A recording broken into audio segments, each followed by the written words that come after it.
everyone, and welcome once again to The View from the Midwest. It's time for another St. Louis FC post-match edition, and welcome back to yours truly, as I missed a game, maybe two, I think it was only one, when I was out. I was gone this past week as I was covering the U.S. Youth Soccer Regionals, some club teams getting their chance to go to the national tournament, which will be in Frisco, Texas, coming up at the end of July. Whether or not I covered that or not is yet to be seen. Anyway, on to the St. Louis game. Disappointing to say the least. St. Louis pretty much kind of took a nap, didn't necessarily come out the way they should have. And give up a fairly cheap goal to start off the contest, not even a full minute in. In the first minute of play, Swope Park Rangers end up poaching a goal. You could kind of see it coming, too. It was just kind of built, and St. Louis, for whatever reason, just didn't defend very well. The Chad Bond kind of pulled off of his man and then tried to go forward and pick him back up and kind of took a whack at him from behind. That didn't dissuade him from his course of action. The central defense didn't necessarily close down as quickly, although you can't necessarily fault them because they were also trying to track their own people.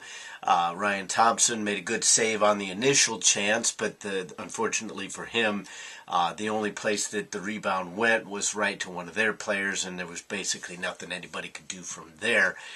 Then you ended up with this big, long lightning delay, which kind of really upset the course of action in terms of the flow of the game. Almost very similar to the home game that St. Louis was supposed to have with Vancouver too, but they ended up finishing this one off, coming back in the 37th minute. But St. Louis was kind of building things up until that point, and then all of a sudden you have this big long break. They come out of the break, they do a few good things there as well, but you're only playing about 10 minutes or so, a little longer than that before the halftime whistle goes. Then all of a sudden you come out in the second half, and St. Louis FC really kind of dominated. They had the better of the possession. They created a few chances here and there. But for whatever reason, the offense just looked a little bit disjointed. Irvin Herrera had a few good opportunities here and there, but his overall game, I think he would agree, was not necessarily where he would have liked. He had a great opportunity there towards the end of the game, and you would figure somebody with his talent would be able to finish that off. But he was on his off foot. He took a right-footed shot and unfortunately ended up hitting it right at the goalkeeper. And those kind of things happen. But it was a good build-up play, and the St. Louis FC had a good chance prior to that as well. But you'd really like to see them be able to finish off those chances. It's extremely disappointing because St. Louis FC, regardless of the score, in my estimation, dominated Swope Park in the first game that they played at Soccer Park. They come out and really they are still kind of the better team on this road affair, but they just don't get enough linkage through the midfield.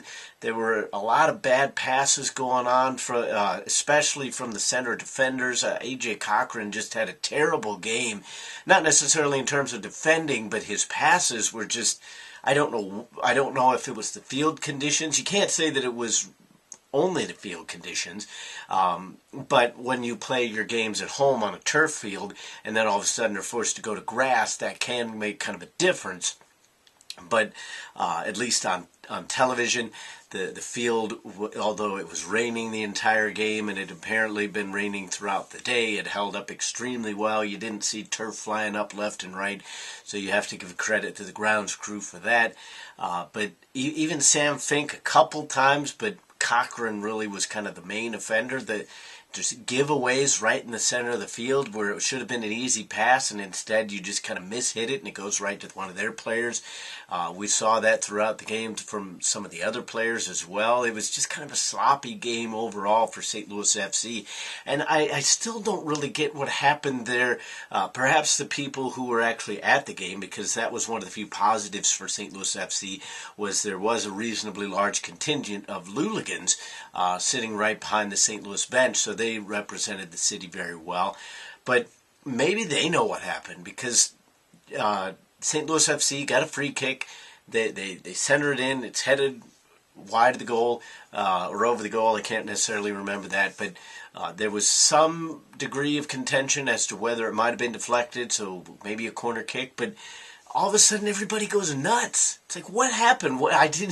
Nothing. We even went back and watched it on the computer on YouTube, because it's hard to rewind on the PlayStation.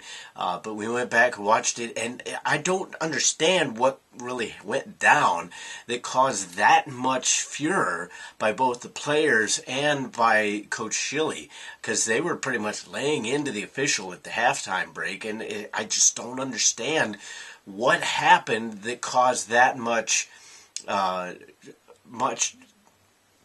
furor, much anger to come out.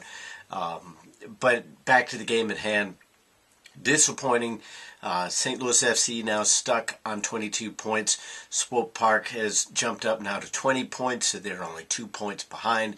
St. Louis still, as of right now, kind of in a playoff spot. That's going to depend on some of the other results that happen throughout the league. But they still kind of hold their own destiny. Still a long season. It's not necessarily the end of the world, but it's disappointing to allow a team that's behind you in the standings, not as talented as you are, at least not as good technically as you are, not as experienced as you are, to kind of run the show, so to speak, and allow a fairly cheap goal to end up being the deciding factor. The other thing, this is solely a rumor at this point, but generally I choose to believe the sources that it came from. Supposedly there was a fan, a Swope Park fan, that was kicked out for making racial slurs towards Ryan Thompson, and this is coming off the heels of some Swope Park fans spitting at St. Louis fans, allegedly, during the other match. And I went to school in that area. I mean, you could see by some of the decor. I went to the University of Kansas, so I was around the Kansas City area for a good 4 years plus. And there's some fantastic people out in that area. But for whatever reason, whether they're Royals fans, Chiefs fans, Swope Park fans, I haven't had enough exposure to sporting fans to necessarily comment on them. But there's just very small contingent that just manages to ruin it for everybody else. I don't understand what you think you're gaining from that. I mean, taking the racial aspect, which is the most disgusting part of it, out, just to sit there and try to berate somebody based on on something such, I don't even have the words. I mean, it's such. It's one of those things where you would like to think that even if you have those feelings, that you would know that it's like, okay, well, I really shouldn't say that because I'm going to get myself in trouble. But apparently they just don't care, because whether they were trying to be cute or whether they were trying to be serious, they thought that they were going to gain something by it. And it's just a ridiculous form. You see it over in Europe. You would just think that we're past this point, but apparently we're not. Whether it's in this country, whether it's over in Europe, England, South America, I mean, you see the bananas being thrown and stuff like that. These are human beings. I don't understand this whole idea of the color of your skin somehow makes you superior. And I mean, I could do an entire video on that, but that's not the purpose of this channel.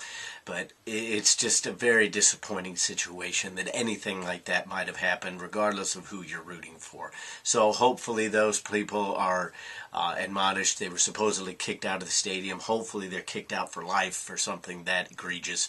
We'll have to wait and see on something like that.